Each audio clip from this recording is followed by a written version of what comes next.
Hello, everyone. Good morning.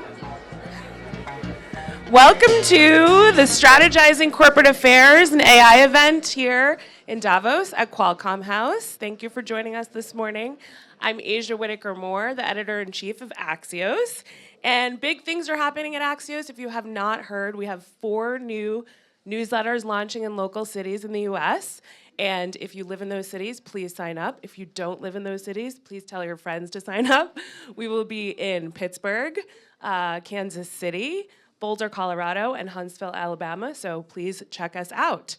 And we are, really doing big things in this world. So we're excited to be here talking to you about it in Davos. And we're going to be moderating conversations with some of the biggest names in tech, in business, and in media.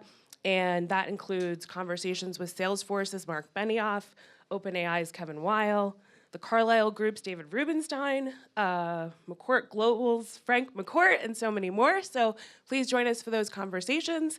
And today, we are going to really talk to top leaders in communications and a top CEO in today's world to hear how they're using or not using AI with their consumers.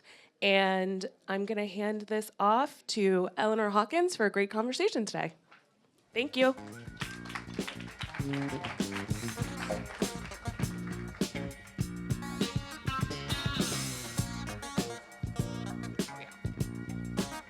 All right, hello, good morning. My name is Eleanor Hawkins. I author the Axios Communicators newsletter, and we're really excited to get things kicked off this morning. I'm joined here with Bea Perez, who is the Global Chief Communications, Sustainability, Strategic Partnerships. I know, I was like, it is a lot. It is a big job that you have, and we're so excited to chat with you about that. But first, I kind of want to level set. Like, what are you doing here in Davos? What are you hoping to accomplish? This is your 14th year? Yes, my 14th, which I think after the first year I came, I thought, why do people come to Davos, right? It was a little hectic and crazy. And over time, I realized it saves you a lot of travel throughout the rest of the year.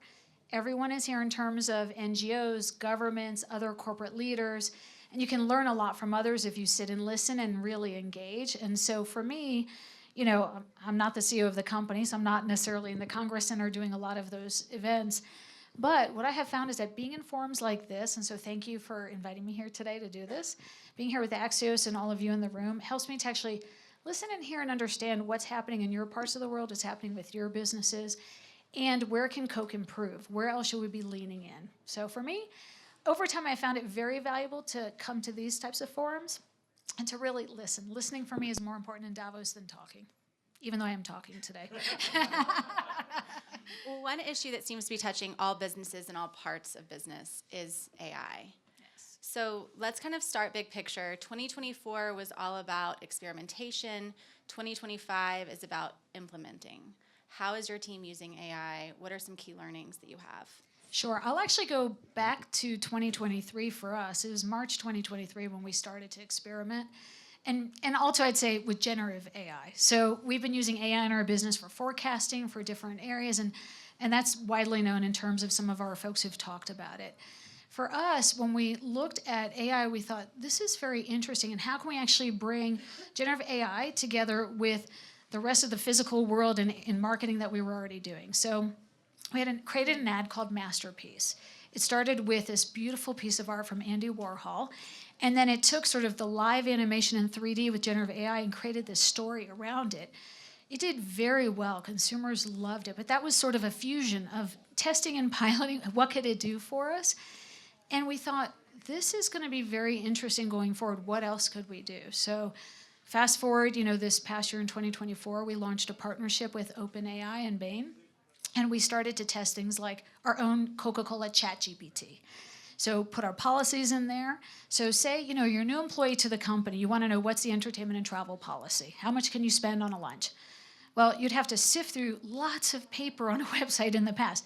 Now you just go to Coca-Cola ChatGPT, you ask the question, gives you the information. Or in today's world, I could take my 46 Davos briefs, put it in there and say, what are the key highlights? So lots of different ways to experiment. We have found that 70% of our employees do still use it or have used it in the last 90 days. They use it in many different ways, so that's been great. I'd say that then also using and experimenting in terms of the marketing going one step further now. If some of you read, it was a little controversial. I do want to get to that. You do? Yes. Okay. We'll spend time on that. Okay. But going back to what you mentioned around your own GPT and employees going and asking questions, I would imagine that that's also a great feedback loop for you in a sense, because you can know what employees might misunderstand, what they need more information on. How are you using the learnings from the inquiries that you're receiving? Yeah, so we learned a lot that actually we needed to bring video to the table as well and thinking about training and development. And so what we found is actually there's a tool called Beyond Go. It enabled us to take some bits and bytes of some really deep, meaty policies and actually synthesize it in a video that was maybe more relevant to our employees if they just wanted to watch a 2-minute video to get the high-level view if they didn't have to go deep. And so our learning is that we needed to bring video, we needed to bring audio. We also needed to make sure that we were also putting in some external trends and themes into it and not just the internal policies, that people wanted to use it to write about current topics, think about consumer data. So how were they bringing all of that in? It's a tall ask. And so you have you have to have data scientists, you have to have someone fact-checking the data that's going in. You have to make sure that you don't have the halos, right? And so there were lots of things that we had to sort of learn along the way, and we're still learning. We are far from perfect, and we have found that we still have to make sure that you have real people looking at it and fact-checking some of the stuff that comes out the other end, just to make sure it hasn't gotten made up. Yes, that kind of gets me to the next question, which is around a lot of your job is about protecting and enhancing corporate reputation. Obviously, innovation helps drive reputation, but there's some risks. So what are some of the biggest reputational challenges you've seen with incorporating AI into your work? Is this where I can talk about the Christmas ad? Let's do it. Because that's a good example. I think it's a great example, which is we were so excited. We said, we're going to do this. We're going to use AI 100%, go all in. Our creatives were even excited, believe it or not, internally. And this is the polar bear holiday commercial. Yes, right. The Sunbloom Santa, if some of you know the Coke ads, every year we have Sunbloom Santa. We show this beautiful experience with the polar bears. And it was, using different technology, so not just one AI tool. It was multiple combined. And everyone looked at it afterwards, thought this is great. It tested really, really well. We aired it. The controversy started. So all the way from some individuals who were writing and blogging about it saying Coca-Cola had lost its soul. Do you know, I've been at Coke 30 years, and I was like, that was a dagger. I was like, no, of course, no. We're actually experimenting. This is innovation. We want to see what's out there. And so it made us pause and reflect and realize, actually, the adoption model for AI is not fully there. We have to be very careful that we preserve some of the key important assets to our business that are relevant and important to consumers, and make sure that we really understand first so I also say that we probably should have done a little more consumer research because the ad tested well, but I'm not sure we really said it was fully AI created. And so I think making sure we're asking the right questions and putting in the right research. Now, at the end of the day, what we found is that it was probably split. There were just as many people who loved it, thought it was innovative and cool. And if you did the generational split, it was usually millennial or Gen Z who liked it more. We also looked at populations. And so what we found is that actually a lot of the concerns in the writing were coming from the creative community, from agencies, right? And it was because, really trying to look at job disruption. So we learned a lot from it. I still love the ad. I personally love the ad. It had the polar bears. It had Santa. It had everything that I think we're known for. But, and I felt it was a really great campaign. At the same time, we've learned, we're like, we just have to be a little more careful, more protective to make sure that we're not going too far. So part of your remit, too, is strategic partnerships. You mentioned the creative community. So I would imagine we will see more AI-generated ads in the future. Are you pulling in the creative community in that process? Are you partnering with them? Are you doing more research, more social listening with that community? Yes, that's one of the key learnings, which is making sure they have a seat at the table and they're helping us. Because also what we realize is, so the polar bear ad is something that we've done every year. It's not that hard to write the prompts, right? So we know we want the polar bear, Sunbloom Santa, and magic. I'm simplifying it. But to really get more innovative and creative and to actually create ads that maybe are new to the company, new to the brand, you do need to have expert creatives who understand how to write the prompts. What should go into it? What should it look and feel like? Making sure that it's historically accurate if you're going to put some, archival facts into it. And so for us, we found that that's really important. And we drafted off of another key learning. So one aspect of creativity that actually worked really well for us, and we found that we've got to bring this into some of our innovation, is when we launched our partnership with OpenAI and Bain, we actually said we're going to take out of the archives our creative, and we're going to let consumers create ads, and we're going to put it up on Times Square, Piccadilly Circle. And that was, really different for Coke. You're sort of releasing your brand in the hands of someone else and letting them create. And we did that with the creative community. They loved it, but then they were the ones who actually said, you need to open source this. You need real people to actually do this. So we did it. It was 17 countries that we saw participate, consumers in 17 countries, 120,000 different pieces of creative. And it created such an energy and such an excitement because it was taking a physical asset that existed, but then playing around with it from the consumer perspective. And then we actually launched it. And so they were creating the advertising. And what we found is that the creative community supported that a lot more than taking something fully AI generated and not involving the human aspect of it.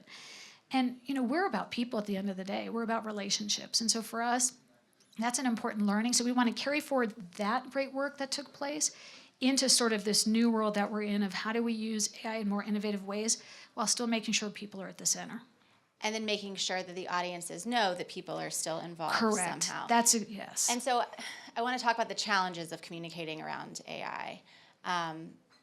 Talk to me about that. I think as communication professionals over the past few years, there's been a trend of maybe shying away from acronyms, ESG, DEI, and actually talking about the action and the impact. So how are you taking those learnings and incorporating them into how you speak about AI? Yeah, so I think for us also, so we have responsible AI guidelines internally. So what we said is we first have to start with what are the expectations and how should we make sure we have some guidelines and parameters. And so it's around transparency, safety, security, privacy, protection. And there's a few other aspects of it. And making sure that we train our individuals on how to apply responsible AI so they themselves don't get caught in a situation where they're doing something that maybe would violate one of those principles.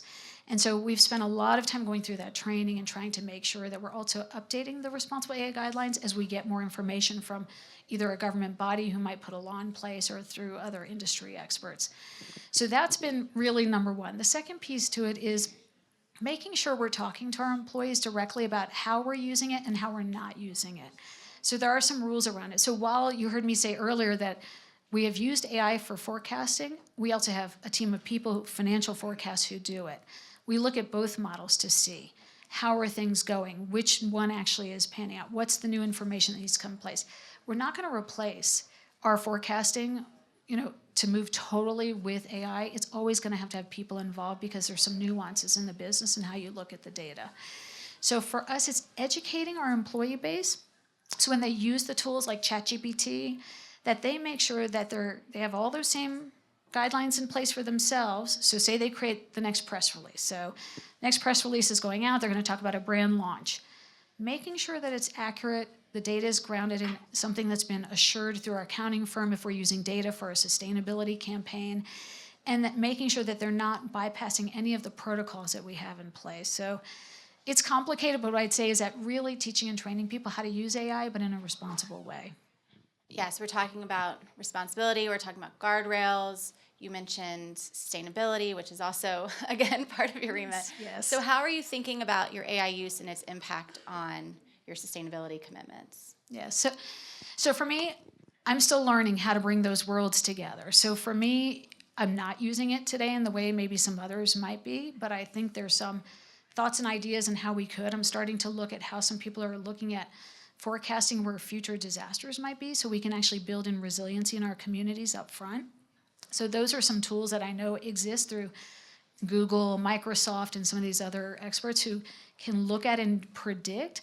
And I think that those are the ways we could use it in the future so the disaster doesn't well, if it strikes, at least the community is prepared. At least there can be some things that hopefully Coke can play a part in to make sure that we're a part of the solution before the disaster hits. We're learning. So what I'd say is that for us, it's still hardworking people on the ground doing the work in terms of water, looking at the data, same thing on packaging, same thing in terms of our climate work.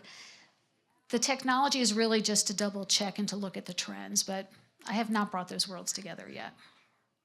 I want to talk about forecasting and finding audience, because one challenge for communicator and corporate affairs professionals is finding those audiences given the fragmented media landscape. So are you using AI to help you identify your key audiences, where they might be receiving their information? And then I know we talked earlier about influencers and how you're using AI in the influencer space.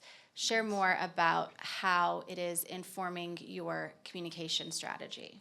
Sure. So our agencies that we work with are the ones who are helping us to figure out how to use AI to find those audiences, but also, more importantly, what's relevant to those audiences. So finding them is one thing, but knowing, do they care about our water work, or do they care more about Sunbloom Santa? So what do they care about most? Do they care about the next brand launch? Is it going to be a vanilla Coke, or is it going to be a Coke creation?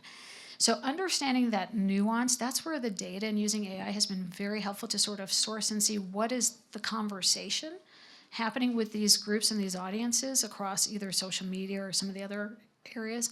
And then how do you think about applying key messages that are hyper-local or hyper-targeted to those areas? That's where influencers come into play. So we once, used just a handful of influencers, because when you use influencers to help market your brands, there's also risk that's involved there too. And so, or you might reach just a small group of people. So we're, doing a lot of, we use tools to do background checks. There's, I didn't mention it earlier, but I can mention it. Our CMO talks about it, Creator IQ, to actually do some sort of guardrails to say, well, if we're going to sign up with these influencers, do they follow certain value structures? What do they do with their content? What are their audiences like? And then it's a paid model. It's not, this isn't free. And so there's also parameters that are required to make sure that they're putting sponsored by Coca-Cola. We don't want them actually being an influencer for the brand without saying they're an influencer for the brand, because that creates lots of other issues. And so using tools like that helps us do the background checks, helps us put the guardrails in place, helps us do the post-analysis. But the beauty of it is that influencer knows what's relevant to their local audience. We will share our data with them and say, we've noticed that in your region with your audience, typically they tend to talk more about water work versus packaging. So when you're talking about our brands, it's totally up to you, but this might be something you want to engage in. If you need information from us, let us know.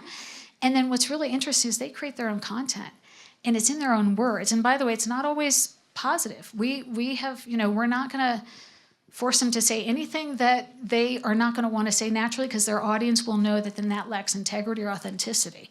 And we don't want that either. We want it to connect. And so it's a balanced approach, which is a little scary for a brand marketer or communications expert, because you're actually putting the control of your brand in the hands of the real people who are going to say and think and feel what's important to them. And that I have found that after a couple years of going through working with influencers, we have about 10,000 a year that we work with now, you get more comfortable in terms of actually there's so many people who know exactly what to do in terms of talking about the brand, and who love the brand, and who will share their personal stories.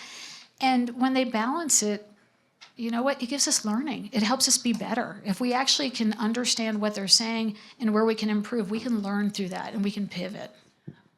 Last question for you before we end on our one fun thing. What is the one thing that kind of keeps you up at night when it comes to this technology and innovation? When it's used for evil. I really do worry. And so if it's used for evil, and I read everything everyone in this room reads, right? And so what if someone tampers with our water systems through it? What if someone tampers with the energy grid? What if someone tampers with the data, misinformation? There's so much that can be used for evil in our world. And if you have someone who's really intelligent and who has bad intent, it can really go wrong. And so for us, it's really important to monitor and to make sure that when we see things that don't look right to us, that we engage. And I know that some companies might wait till they see mass trends around it. for us, I want to know right away. I want to know if there's one thing that doesn't look right. I want us to engage and understand what it is. And maybe we got it wrong. Maybe there's nothing wrong at all. But for me, it's really important to keep your eye on the pulse of these tools, and I think when you get to the one fun question, maybe I'll add this in for that. Some things are, can be dangerous, but some things actually, if you're not afraid of it, if you test and try, and you have the right sort of things in place to protect you, it'll be okay. You just have to be aware that it's still dangerous. And so you know what my fun example might be, so Yes. I'll bleed it into that one. We were chatting earlier, and you were Yes. telling me about a trip you just took. You and your son go scuba diving together. You mentioned you came across a poisonous spitting fish, which I Yes. didn't know was a real thing. Tell us more about this. Yeah, so this will sort of go into the last question too. I'm actually really afraid of sea life, very afraid. I think it's beautiful. I admire it. I love our oceans. I definitely want to protect them. My son is the one who said, Mom, I want something just you and I do together. Of course he picked scuba diving. The one thing he knows I'm like really afraid of. So it took me 2 years to get certified. It took him like a month and he was certified. We did this big dive this year for the holidays. And we went down almost 80 meters, which is deep. So I think someone told me it's 200 yards or feet, whatever. I'm really bad at math. I need AI for math. But anyway, so we were down there. And, you get all these conversations in terms of there's going to be sharks down there. There's going to be poisonous fish down there. Don't touch the coral.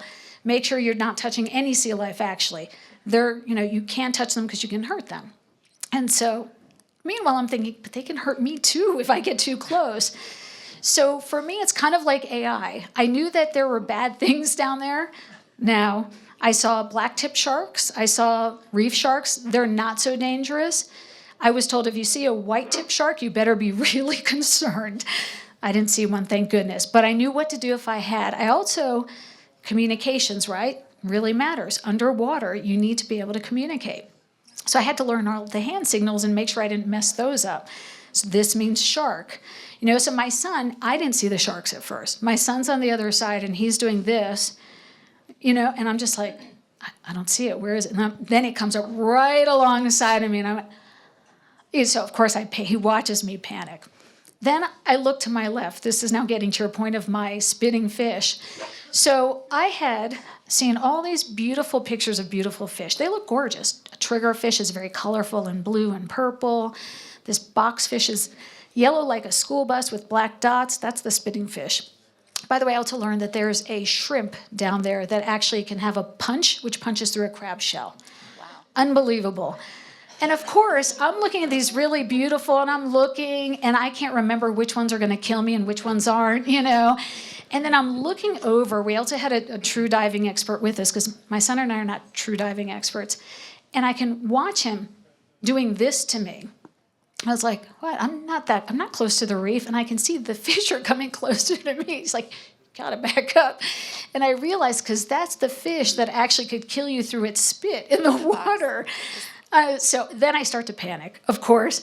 So then I'm doing this, which means something's wrong, right? And my son is just shaking his head no. He comes over and he's like, okay, are you okay?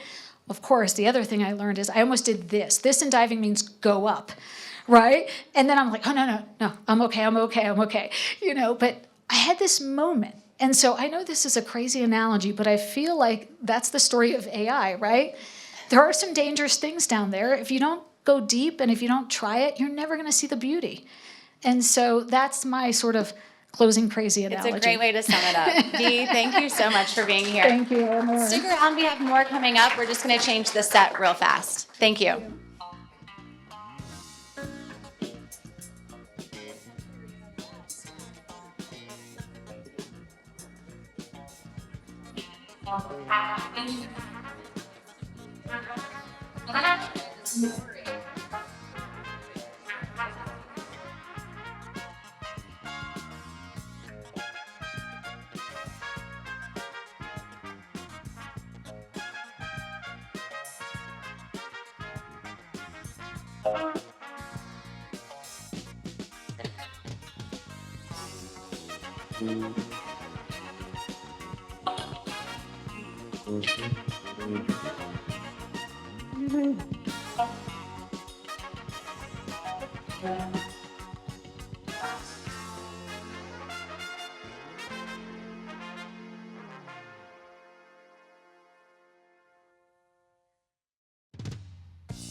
Hi. All right, we're back.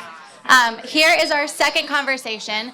This is really exciting because we have not only a professional communicator, but also a CEO here on stage with us. We have Sarah Franklin, who's CEO of Lattice, and then Cheryl Sanclemente, who oversees communication. I want to start just, again, kind of level setting. You just got to Davos. Cheryl, I know you've been a few times. Sarah, what are you guys hoping to accomplish here? Why are you showing up this week? Showing up here to meet with customers and for the conversation. You were just having one on AI, but Lattice is a modern HR platform, and it's never been more important to take care of your people in the age of AI. And so we're here to talk with customers and have the conversations that matter. Yeah, so that kind of gets me, we talked a little bit about the communication challenges and misunderstandings around AI. And, Lattice is an AI-powered people platform, right? Yeah, a lot of alliteration in there, Yeah, well, and it also kind of sounds counterintuitive. So talk to me about how you think about AI in the HR profession. I'll talk, and then I love your perspective as the expert communicator. So what we see right now is that AI is a transformative technology, which is very exciting and very powerful. But as you were sharing earlier, there's a lot of questions, many questions that we don't have answers to. And Lattice, the true north of our company and the mission is to make work meaningful. And by that, what we mean is that when you go to work, you understand what the purpose of your work is. You know how your work attaches to the goals of the company, and you find joy in the work that you're doing. And that comes from having career plans and understanding how you're doing, constant feedback. And so in the age of AI, yes, it can help you do your job. It can help your manager build your career as well. But we have to put the success of people as the true north of what we're doing in this world. And so AI, we don't want it to just happen to us. We want it to happen in service of us being successful. And so for Lattice, having AI powered there, it's really helping power the people so that people are the most successful part. A lot of P's in the, in the description. I'll add to that a little bit, and there's a little bit of the elephant in the room, which I'm sure we'll touch on, which is our announcement back in July. But I joined Lattice, and I thought, oh, it's an HR tech company, but I've been in tech, so I know this. HR tech does not equal tech. I do think there is a lot of sensitivity in the HR space, which is so people-focused, as it very well should be. And I think we saw a little taste of that. And so I think that that's going to be an ongoing struggle for us communicators is how do we bridge and tell stories around AI that still keeps people at the forefront and, our north. And so how are you seeing HR teams incorporate AI into their everyday work so far? So actually, about only 15% of HR teams are effectively using AI today. And this is a huge opportunity for the teams to be more efficient and more productive and help employees. But there's a lot of fear that's holding them back. And also HR is a highly governed, function. It's very important that you don't mess up somebody's promotion or you don't mess up somebody's pay. And so there's a lot of compliance that HR teams go through. So there's caution there. But I also think this is HR's time to really shine and to lead, because a lot of the questions around AI are around the impacts to people. And so HR is the only function in a company where the North Star is the success of people. A revenue leader is going to be judged on the revenue, a marketing leader on the pipeline, a CIO on the technology success. So HR leaders are the ones who are looking to make the people successful, and that's why it's a big opportunity for them to use AI. Like at Lattice, we have our AI agents. So we have, your business partner that can help you make decisions as a manager, or a coach that can help you guide yourself through your career. And HR can lead by making those tools available to their employees. So those business partners, they're AI agents serving as business partners. Is that right? I want to make sure I'm understanding you. So what you have is really, it's more of an assistant right now than an agent, I would say. But what you have is an assistant that is there that can synthesize all of the data across the systems that people work in, like a CRM or a financial system or a code repository, and all of the feedback that comes in, and then all of your ambient systems as well. So it synthesizes this for you and helps you understand, as an employee, are you on track with your career, helping you generate your IDPs, or as a manager, also helping you remove bias from whether it's the promotion performance process or understanding nuances that that you may not understand in the dynamics of a team. I'll add to that. I think the future is really exciting in HR, and you and I talked about this at dinner a while back in terms of coaching, right? If being a people manager is by far one of the hardest jobs. I mean, we have to give performance reviews and give feedback, and that's really tough. But the future of coaching is that you can say, how do I deliver this feedback when this person is defensive?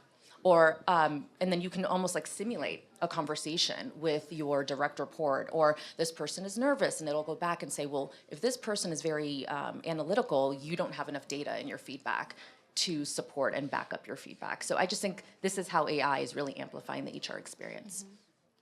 Mm-hmm. You mentioned the elephant in the room. I do want to talk about the controversy around digital workers, and you all had that announcement that these digital workers would have employee records of sorts, and that led to the backlash. Talk to us about that reaction and some learnings that you took away from it.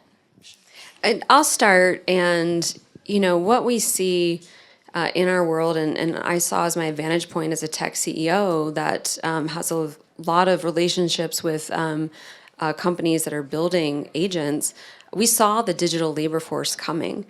And myself as a CEO, I was looking to bring in an AI SDR, and I told my company, I said, I need to be transparent with you that I'm going to make this decision, number one, and number two, I need to be held accountable to this decision, meaning, do we bring in an AI SDR that we exchange headcount dollars for a computer technology, and what if it doesn't do a good job? What if the SDR generates a lot of leads, but that never turns into pipeline or maybe not to opportunities? And any human SDR is held accountable to that outcome. And so I told that to my employees, that you need to hold me accountable to this because we're bringing these digital workers into our company. And how do you work together with them? So we had a bit of a provocative idea. Some learnings were, one, around the communication piece and language, where there was a misunderstanding that we were saying that AI was human, that we're humanizing AI, where it was quite the exact opposite, where we wanted to clearly identify where the AI was so people knew that it was there. And as a CEO, I feel accountable to my company to share that, because my people's success is my ultimate priority, along with the success of the business. So we were early, and we saw the trend before it came. And now everybody is talking about digital labor, and people are more comfortable with the idea. But what it did was spark a conversation, an important conversation, which is, how do people work together with AI? And from our point of view, in a way that we are putting the people's success as primary. I'll add to that. I mean, so many learnings. I mean, that was an interesting time. I would say words matter, timing matters. Had we used the word agent instead of digital worker, there was just something about worker that I think people were not ready for, and that's really fair. I mean, it's a very unnerving thing in July, before agents are everywhere, to kind of see that approaching. And so I think digital worker was a trigger word, and I think if we had used agents, perhaps the reaction might have been different. And then I think timing, we were just so early. We were so early. We saw it. But I think timing. And I think ultimately, you mentioned transparency, which I think in the world of communication, transparency is not just a buzzword. It's the connective tissue. And ultimately, employees, not only you as a CEO, as you're looking across your workforce and figuring out where do I staff, what do I have, as an employee and as someone who's in charge of employee communications as well, I want folks to be able to look beside them and know, oh, on my team we have 4 agents.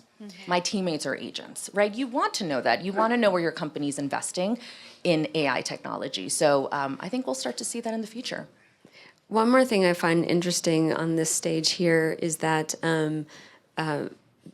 we also applied, I don't want to say smart brevity, but we wanted to distill it down to a short blog post where this was a case where being brief and concise and succinct didn't play out as well because it's a new concept and it needs more explanation than a pithy headline.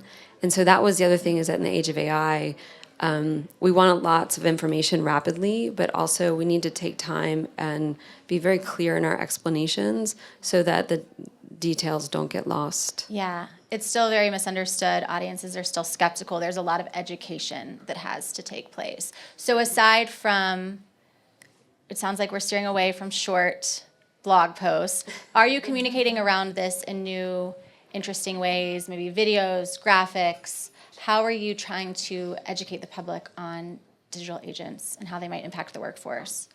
So right now we pressed pause on the innovation and we're just building AI into our platform. And I still have the innovation in our technology. I mean, I use it myself, but we're not pushing this out. The world is still trying to understand what is an agent, what does that mean, and we are focused on educating our buyers, our customers on how they can use this technology and really how it empowers them to lead. And that's our focus right now. I would add that I think there was a little bit of a style clash initially at Lattice. Both Sarah and I come from Salesforce, which they take bolder stances on technology, and I also think that we're now just focusing inward, and we're just building that trust internally. We're a room full of communicators. We know that our employees are number one spokespeople, and so I think we're focusing there. And then certainly Sarah has a lot of, we're focusing on thought leadership. This is a conversation that very much needs to continue, whether or not we offer the technology in our suite. Right, it's not going away. It's not going away, and we can't hide. So looking ahead, right, 5 to 10 years from now, how do you think AI will redefine what is considered successful for a modern, inclusive workplace? I mean, I think 5 to 10 years is going to be so tectonically. 1 year. Yeah. In 1 year, I mean, you rewind 1 year backwards, we weren't talking about a digital labor force. Now we're talking about the digital labor force. The question now is, how close are we to AGI, and how will that be to work together with agents? I think it'll be much more normalized. I joke often about what I call the OG hybrid workforce. With who here likes Star Wars? I hope everybody raised their hands. If you don't, then we need to have a conversation. But you think how I called the OG hybrid workforce with Princess Leia, and she had the rebellion where she had Luke Skywalker and Han Solo and Chewbacca, and you also have R2-D2 and C-3PO, and you needed to know that R2-D2 was going to be on point when Luke's going into the Death Star to help keep the guns going to get it stay on target, right? Yeah, and you have to know that C-3PO is going to fix the communication system in the Millennium Falcon, and they have to have communications, and Chewbacca's got and somehow you know what that means, And so that, when we're all able to work together with people that don't speak our language, that don't look like us, that aren't our same thing, when we can do all those things. And we're very close to being able to do that. I've seen incredible technology that just put this little bud in your ear and you can have this translation conversation real time. So that is, I want to live that life where we're all working together and we can save the universe and planet and all the things because we're able to embrace the diversity in a way that we can collaborate effectively together. Poisonous fish, Star Wars, we're covering it all. These are really great analogies. For the one fun thing, it's kind of the start of the week. Tell me, both of you, what are you most looking forward to this week? You go first. I'm looking forward to seeing people. I think this is the one time where everyone comes together and it's just the natural collisions with incredible thought leaders. I'm looking forward to that. And I'm looking forward to Sarah's speaking session on Friday. Little plug. Oh. Go ahead. Well, it's actually a fun thing because it's around the idea of the one-person enterprise. And, it's an interesting time where innovators, entrepreneurs can run a whole business using this technology and also displace incumbents in a way because they're thinking differently about how they can connect to their customers and build innovation. So I'm excited about learning, and I think that this is an incredible place to learn, and thank you so much for having us here to do that together. Thank you. Thank you both for Thank you, being Eleanor. here. Thanks, everyone. We have one more segment coming up, so hang back and we'll be right back.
Hello. Oh, great. There we go.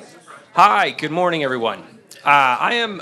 First of all, thank you all for being here this morning and starting your Davos off with us. I'm John Otto, the GM of Axios Live, and we really appreciate all the time that you guys are spending with us today. All of today would not be possible without the support of our sponsor, Salesforce. And to discuss all that Salesforce is doing in the communications space is Executive Vice President and Chief Communications Officer Carolyn Gus. Thank you for being here. Thank you for having me. Hi, everyone. Thanks for joining us today. It's great to see you all. So we have a lot to cover.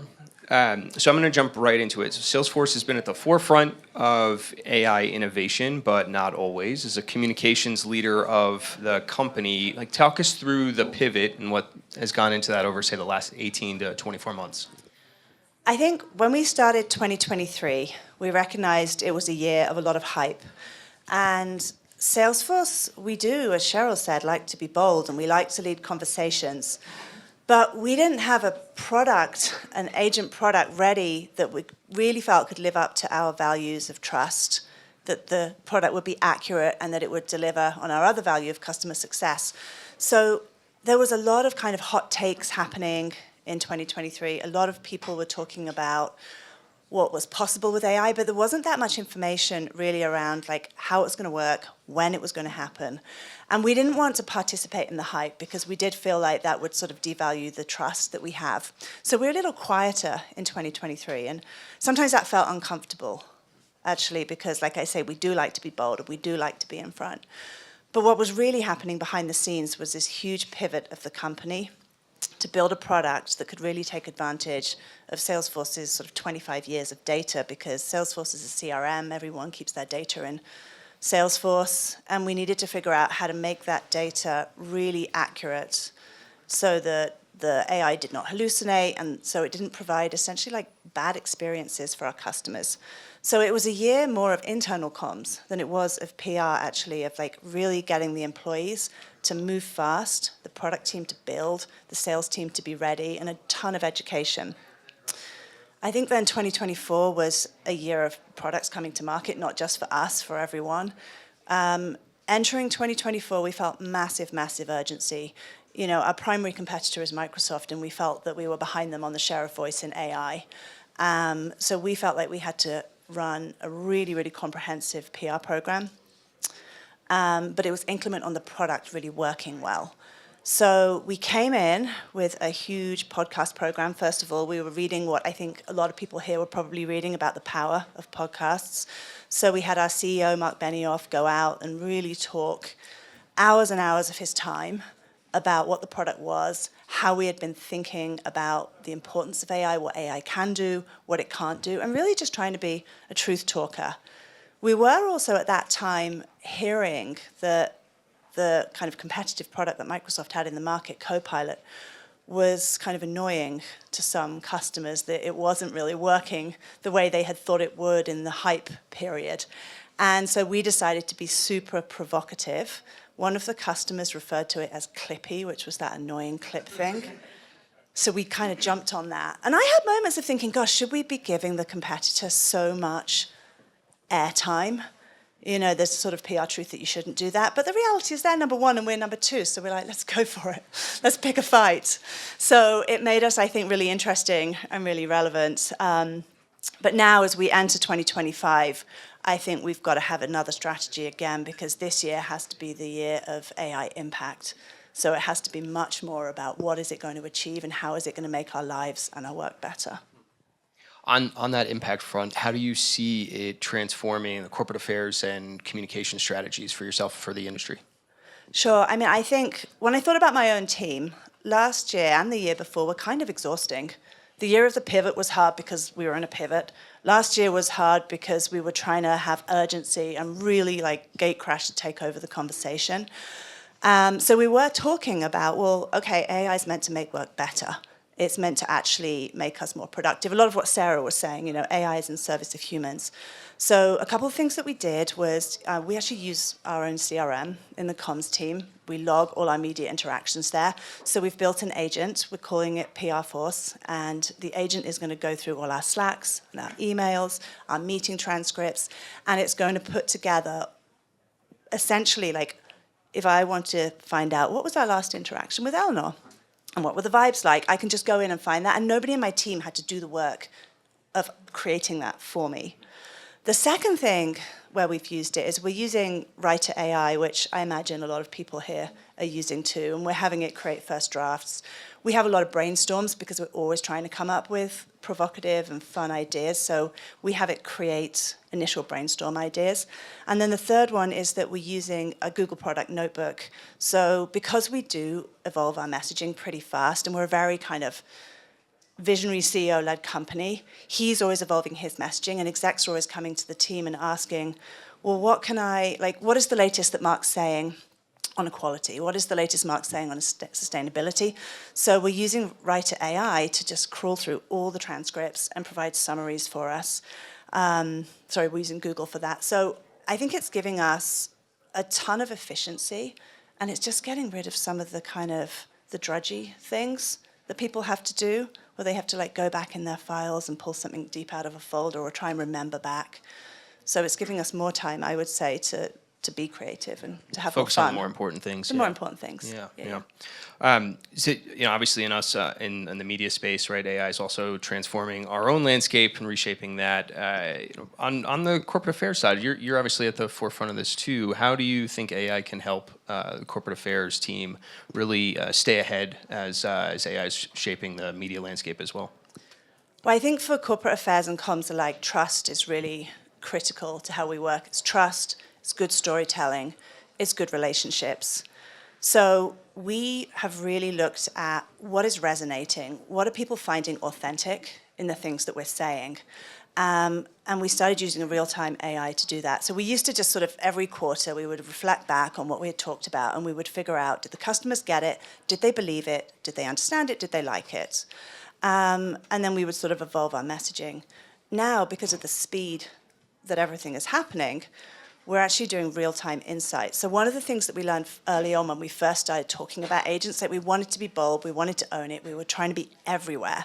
We weren't talking enough about this part of our agent product called the trust layer, which stops your data from going out and being used by other people, which is critical for our customers. Their data is their data. We don't want to monetize it, and we certainly don't want to share it with anybody else. So we needed to start talking more about this product, the trust layer. The other thing that we learned was that we weren't actually explaining it simply enough in terms of customer stories. Everybody just needed to understand what it would be like for them. So we had a bit of a pivot to add in more customer stories to our messaging. So that's around kind of how we messaged. The thing that we're thinking about right now in terms of how to evolve our strategy is more about the platforms. I was just reading this article in the Scott Galloway newsletter that said that Joe Rogan has 3x the platform or the viewership that CNN does. And he said that there's a kind of a misunderstanding about why that is, that people think it's because he's kind of conservative leaning and that the world is going in that direction and therefore people relate to him. His point is it's not. It's actually about the fact that he's a human as a brand versus CNN is a company as a brand, and it feels more authentic. So we've started to think about, okay, how do we evolve our comms strategy then to make sure that when we talk, it's known that that is the human talking, that's the human point of view. It's not just the press release that maybe the AI wrote the press release, right? Or the thought leadership article, maybe the AI wrote the article. So now we're starting to think about how do we use the different platforms to get our executives and our CEO in particular out there talking so that people can really feel that authentic connection. And I don't know how to think about that in terms of using AI. I think it's probably AI to make the human better, again, like what Sarah said, versus AI to generate the draft and then just push the draft out. How are you using AI in your personal life as well as at work, maybe at your desk? I mean, despite my role, I feel like I'm a bit of a Luddite. I'm not a big technology user, but I had a moment of pride recently. Anyone who's a parent might have had that moment where one of your kids comes to you and they haven't done their project, it's due tomorrow, they're on the verge of tears, you're really mad with them. How did you get yourself into this situation? So my daughter came to me and said, I have to write this overview, an explanation of Beowulf, which is, a 6th century poem. So we pull it up and we start reading it, and I don't understand anything it says. The language is not how we speak anymore. So I said to her, just put it in Gemini. And just see what it says. Ask it for a modern interpretation. So we did. And we started to understand it. I was like, here you go, I've done your project. I've saved you at 10 p.m. the night before it's due. She's like, Mum, that's cheating. I was like, okay, good lesson from my daughter. That is cheating. She said, well, I wouldn't normally care, but the teachers also are using AI, and they're going to know that Gemini generated this. So then that led us to kind of sit down and read through together and turn it into her own words. And she handed it in, and she got a good grade. So I was proud that I actually brought tech to one of my kids, but little shamed by the cheating part of it, I will say. You fell into the trap a little bit, right? I fell into the trap. Yeah, it turns out I got to remember that trust is the highest value. Right. Still good for brainstorming, though. Yeah. Absolutely. That's all the time we have. So I think we're going to get the hook, but thank you so much for all this. Thank you all for being here today. Huge thanks to Salesforce, again, for making today possible. And make sure I get my notes here as we close out. We're not closing shop. We have refreshments in the back. Please stay, mingle, network as you can. I would love to hear more about your experience today as well. And make sure to come right back here and join us for programming throughout the course of the week. We're looking forward to a really busy week here at Davos. So thank you. Thank you. Thanks, Caroline.